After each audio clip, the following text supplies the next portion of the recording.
Hey everyone, so Hancho just sent over another new mini screen. Check this one out.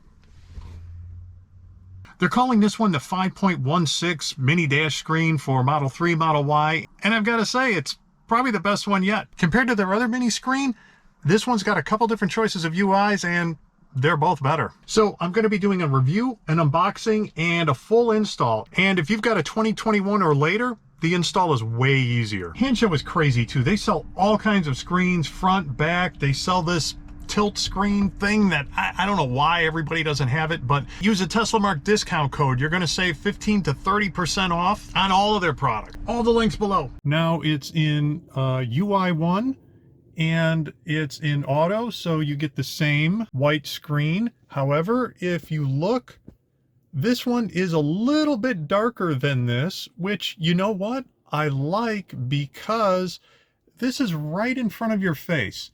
And if this screen was kind of right in front of your face, it might be a little too bright. So I like the fact that it's a little bit dimmer. All right, let's look and see what this screen has to offer us. You know, all kinds of stuff that you see on your normal Tesla screen here. You've got, obviously, your time, whether you're in park, reverse, neutral, drive. I'm actually still in drive. 45 degrees. Because I'm in drive, we get our speed limit thing there, which you see, it's accurate there. Your light indicators off here on the side. Battery, which is nice because you've got the 73% and you've also got the range in miles, whereas here you have to change that. Here you've got them both. Let's look at this in dark mode. All right, that looks pretty sharp too. You know what I like about this?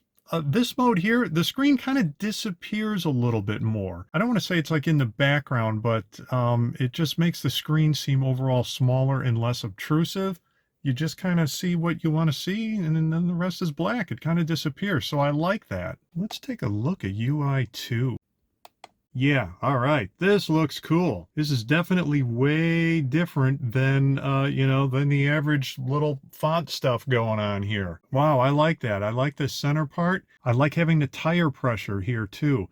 This is nice. They keep messing with it down here, and I think it's easier to find now, but sometimes in the different releases, I want to know what the PSI is, especially with all the weather changes going on. I'm not driving right now, so it's not showing up. Follow distance down here. Yeah, I don't know. That's okay to have, I guess. It's fine. So this looks really sharp. Let's see what this looks like in daylight mode. Wow, yeah, I like this too. Man, I gotta say, I keep saying I like the dark because it disappears into the background, but at the same time, that just looks very sharp, very modern. This looks OEM. You know, if somebody got into this car, I don't think they would look at this and think, oh, wow, you got some crazy accessory here. They would just think that you've got a screen, a Tesla screen, you know, like the Model S has. Obviously, I have a yoke. It makes everything over here more visible. But you can see if you had a round steering wheel up here or so, and I've got this camera right in front of my face, you would still see this. All right, let's do some driving around. And, oh yeah, I forgot to mention Plaid mode. Whoa! Let me show you how that works. I forgot about it already. How this works is Plaid mode on, starting from 0. As long as you're accelerating, Plaid mode is on. Okay, then as soon as you let up, Plaid mode turns off. Let's try this out a second. So here you got Plaid mode. I'm going to let off right away. And okay, so there is a limit. I guess Plaid mode stays on for at least a few seconds. But if you continue to accelerate, I believe it stays on. Maybe not. So I thought if you continue to accelerate, Plaid mode would stay on the entire time, but honestly, I'm not sure. Okay, there might just be a lower and upper time limit to Plaid mode. So you can see it stays pretty much in step with whatever you're doing over here, the speed. So you can see the PSI showed up just like it does on your normal drive. You've got your little energy bar here at the top, which is pretty cool. I like that. So here is UI 1. So a little bit of a bummer here with the car color if your car is not white. I don't see any option to change that color. I have a white car, so, you know, good for me, maybe bad for you. So it has a number of indicators over here, not everything. Here's brights, it does show you that. Obviously it shows parking lights, headlights, whether or not it's holding. Something it doesn't show though, for example, here I've got a low PSI indicator. That's not showing up. This shows up in the other UI also, just in a different spot up here on top. So my car's a 2018, and as I show in the installation, I have to use the non-CAN bus connection to the CPU down here, whereas 20 and 21 and newer, there is a CAN bus direct connection that's also right over here, but it's not a direct connection into the CPU. Anyway, 2021 and above, the indicator here on this, the steering wheel, you know, when you get into FSD Autopilot, how that shows up, blue, it's not showing up in mine, okay? And keep in mind, that is gray. That is not blue, just like it is here. It's gray, and I'll turn it on here in a second. But that is not working, and also the blue screen, the blue warning screen that you get telling you to, you know, get your hands on the wheel or do something, that is also not showing up here. In 2021 and above, it does show that. I am discussing this with Handshow, and hopefully by the time this video comes out, they'll have either some kind of a solution or they'll be working on a solution. Right now, there is none, however. So let me show you what that looks like. Here's the other thing. I have FSD beta. You know, you see that here by the red outlines here. I don't know if that has anything to do with it or not. I don't know if you have just normal, quote unquote, normal FSD, if this would be an issue or not. Let's try it out. I'll show you what I mean. And keep your eye on this steering wheel here. It will not turn blue, whereas this one will. I should have turned Plaid mode off, but there you can see it. Now I'm not going to touch the steering wheel here for a little while. We'll get the warning. Okay, there's a warning there, no warning there. So yeah, that's not a good thing. So comparing to the 4-inch mini screen, I gotta say this one's better. I like it better. It's a little bit bigger, so you know you can see more of the details. It seems a little bit sharper.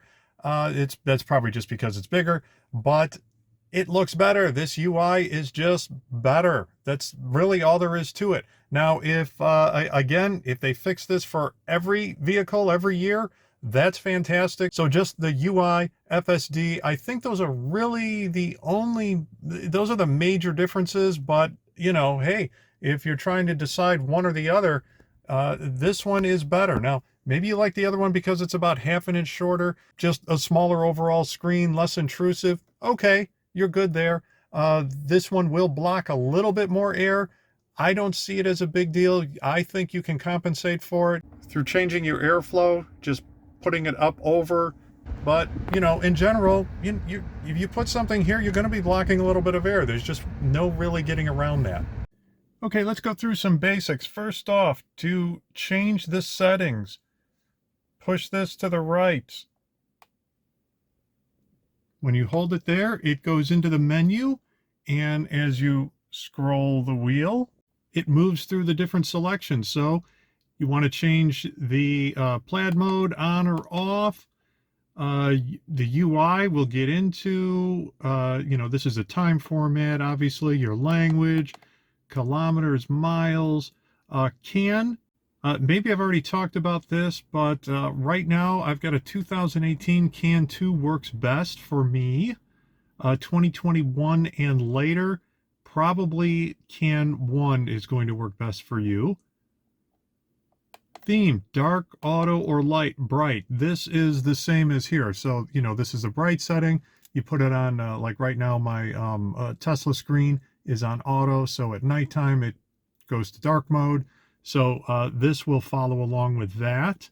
So let's just change that to auto right now. And then your temperature. And then you scroll down, exit.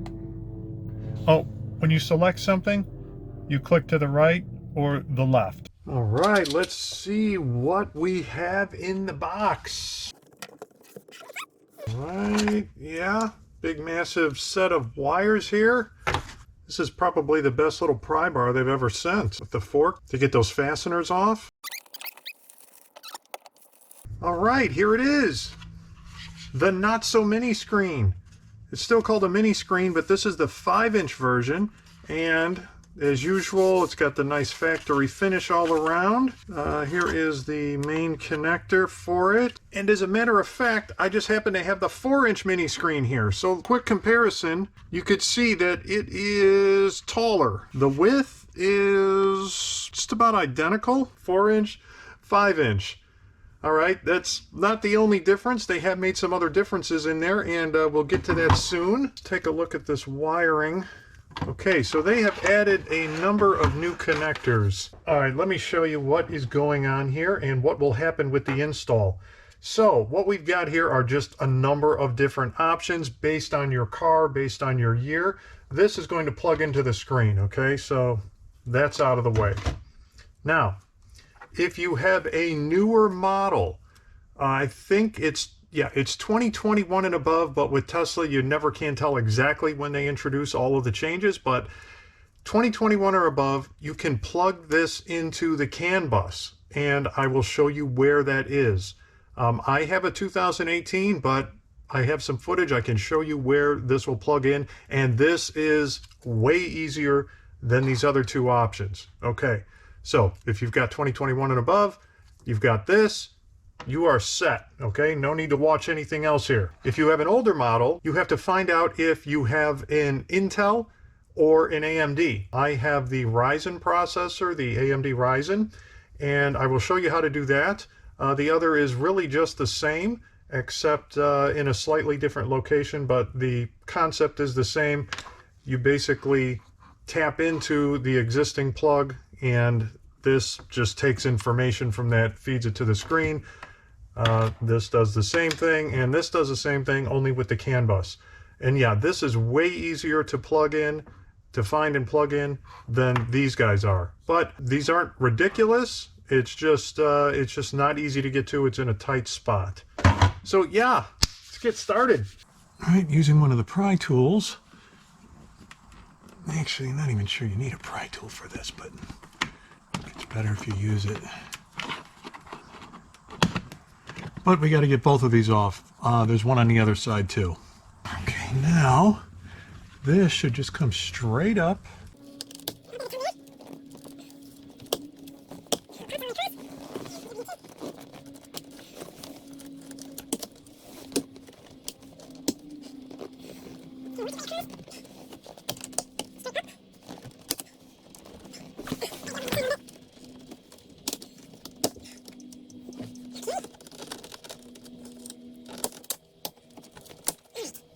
That is out, and can make note of all of these clips in there, because we are going to have to make sure they all clip right back in. Next we got to get this guy off. This is where the whole replacement screen goes. Okay, so I adjusted the steering wheel all the way out, which it pretty much already was, and we're going to pull these little clips off. And another reason why you want some kind of a pry tool, although you could use a screwdriver here.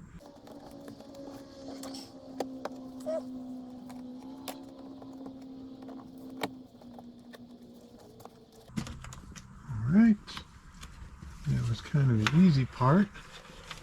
Now, we gotta lift this guy up. More clips.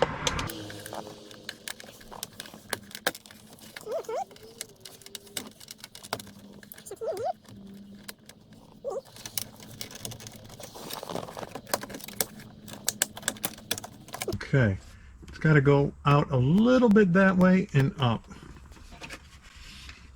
in order to get this piece out.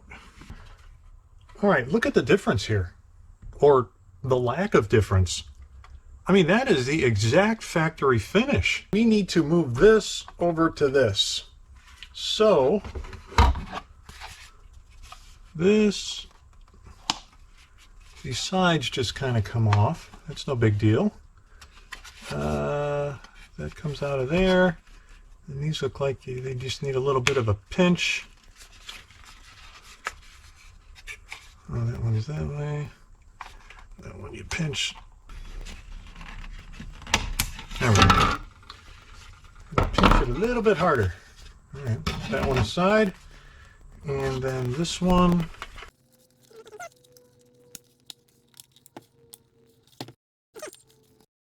That is pretty straightforward. Okay, this here is a simple plug-in. This green wire and connector, this is some kind of future upgrade thing. There's really nothing to plug it into yet, so I don't know what the deal is there. All right, so now we just have to put this back in. And I am going to kind of set this here like this.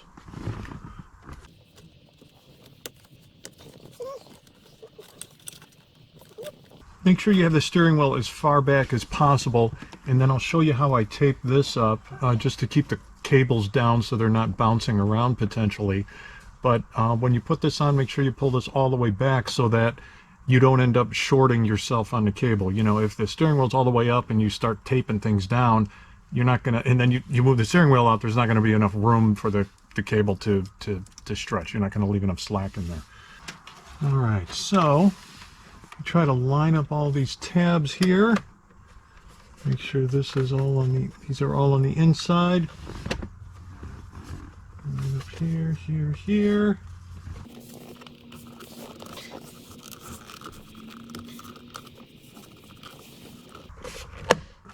Okay. This is good.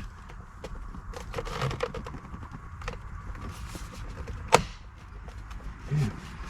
Oh, it's not popping in easy. This guy gotta pop in too.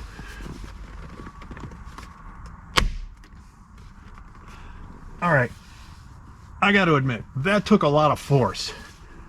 Okay, but it's in. Here's what we got so far. Everything's in. Panels all lined up. These clips in. Again, this is a spare, you know, whatever, future upgrade cord. Okay, so I taped everything down here just so it doesn't bounce. The tape that I use is this. Why? Because I had it. Use it for another Christmas light video, if you want to see that. Otherwise, though, you can buy this same tape here. This is looks like felt tape. And that works also well, but this 3M repair tape that I have sticks really well, and it'll keep this from bouncing around if it might.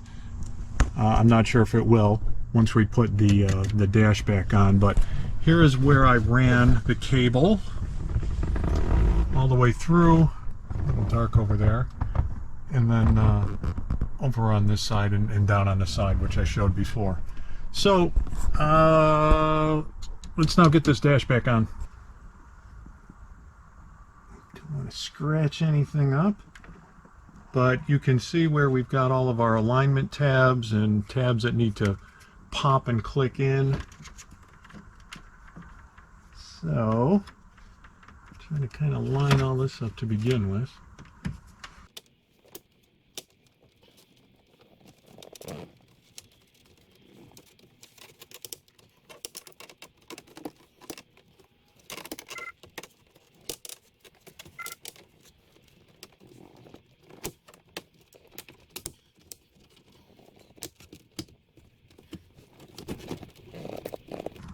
Okay, this side's down.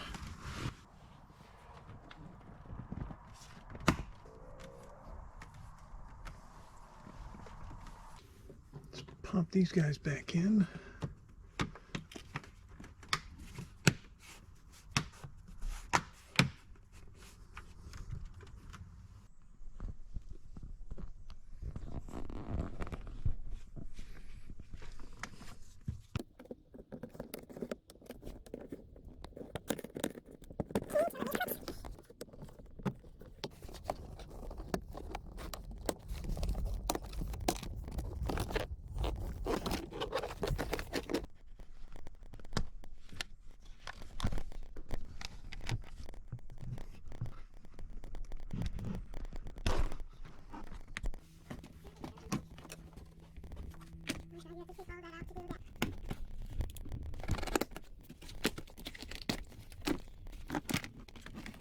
All right, like I said, if you have a 2021 or later, you are in luck because you get to tie into the CAN bus, which is this plug here.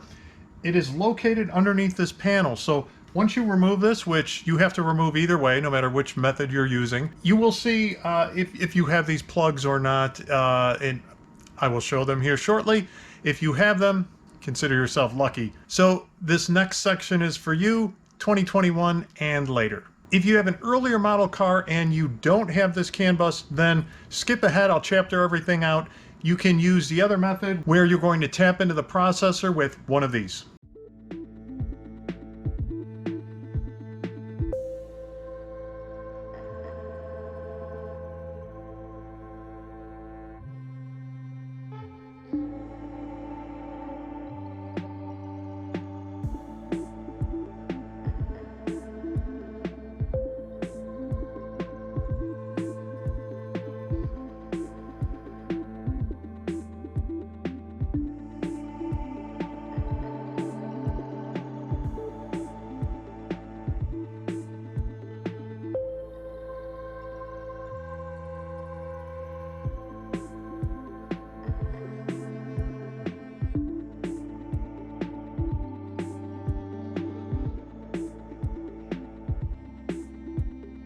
Okay, so this is the most challenging part. You have to get up under here. This is the computer that we need to tap into. There is a middle connector here that's gray. That's the one we need to get to. Let me show you how to do that. Okay, now the idea in plugging this into the computer is to create a pass-through. So in other words, I'm going to unplug the computer. This is going to plug into the computer, and then the plug that we take out is going to plug into here. So really the computer is still plugged in, only this is going to tap off of that and go to our new screen. All right, it's pretty simple. That plug up there is just like this. So the idea is that we have to push this centerpiece in and pull out at the same time. You don't need to power your car down ahead of time. You can safely unplug that without powering the car down first.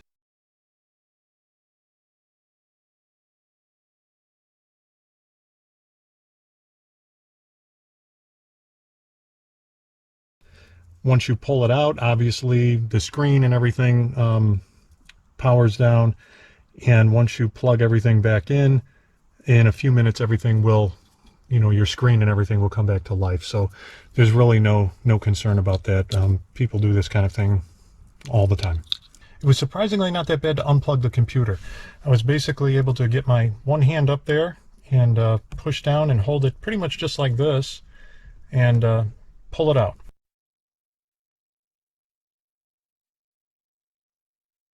Here from the top, we see the factory connector is now plugged into the hand show screen connector with the pass-through here. And now the pass-through end here has to be plugged into the Tesla computer. Now, you could do this the other way around. You could plug this end into the computer first and then plug the factory computer connector into the hand show pass-through, which is the way I ended up doing it. Either way, it's tight and you kind of have to pre-bend the wires and connectors to, as I said in the other part here, to just kind of get things lined up ahead of time. And then honestly, just kind of relax. If you can't get this thing in, take a break, come back to it in a few minutes. It's once you're done, you realize it really wasn't all that bad. Okay, got it plugged in. Yeah, it's definitely a challenge. The last two connectors, just make sure you got everything bent and twisted so that you've got it lined up properly. I tried for a couple minutes to connect them and they were not aligned. I had it the opposite way. The connector only goes in one way and I had it the other way. So pretty quickly that you plugged it in. Just make sure when you get the connectors plugged in that you hear the little click and it is all the way connected. And pretty quickly, because all of a sudden you hear some humming and things, you hear the car power up, and after, 30 seconds or so, you'll hear the main relay click, and then your screen will turn back on. When all that stuff comes up, and as long as everything's plugged in, you're good to go.